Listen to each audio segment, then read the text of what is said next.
Hi, this is Avani from Team Cubelelo and I'll be reviewing the new MG C EVO.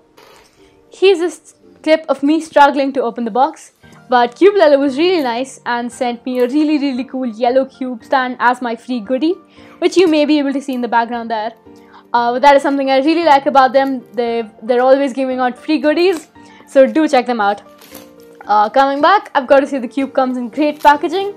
The box is a pretty cool blue color and would look really cool on a shelf for those of you who like collecting cube boxes.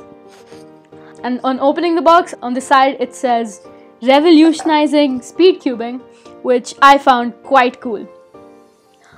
In the box itself, as you can see here, you get the cube, an accessories box, which let's open it up now. In the box, I can see a screwdriver, a pouch, a few pamphlets, which I think are for learning how to solve the cube, as well as an MGC EVO card. So now, let's talk about the features of the cube. The cube comes in frosted plastic, has adjustable magnets, which there are 6 settings. It also has adjustable spring compressions, which is 11 different settings. You cannot adjust the screws apparently, but that doesn't seem to be an issue. And there's a checkered pattern on the pieces itself, which helps to distribute the lube.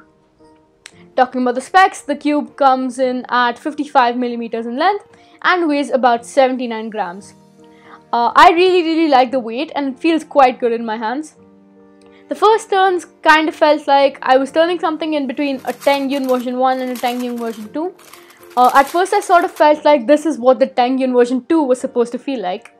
It could also be compared to the Worm 2020 and 2021 in certain aspects, especially with regard to the turning.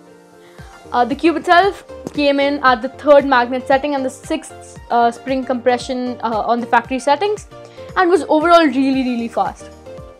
I added quite a bit of classic and broke it in, but that didn't quite help. Actually at all, in fact. In a futile attempt, I then added a little bit of mystic and silk, both of which lost their effect around 30 solves in. Lastly, I added quite a bit of weight 4, which finally did the trick. Well, almost.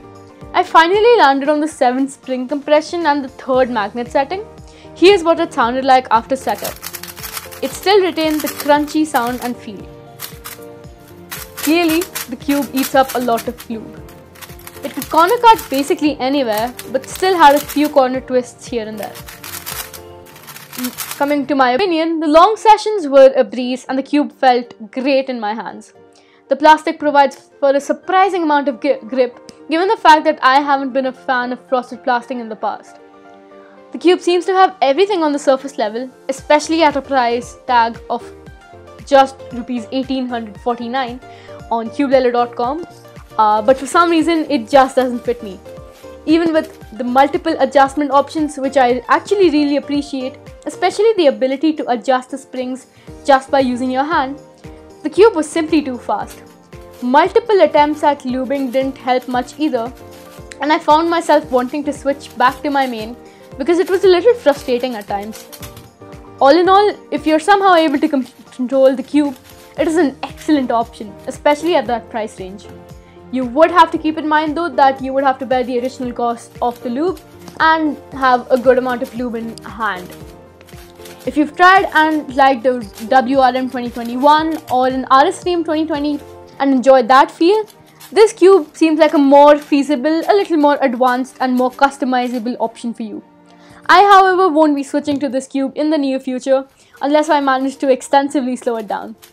That's all I have for this video. I hope you found the review helpful. Stay safe and happy cubing!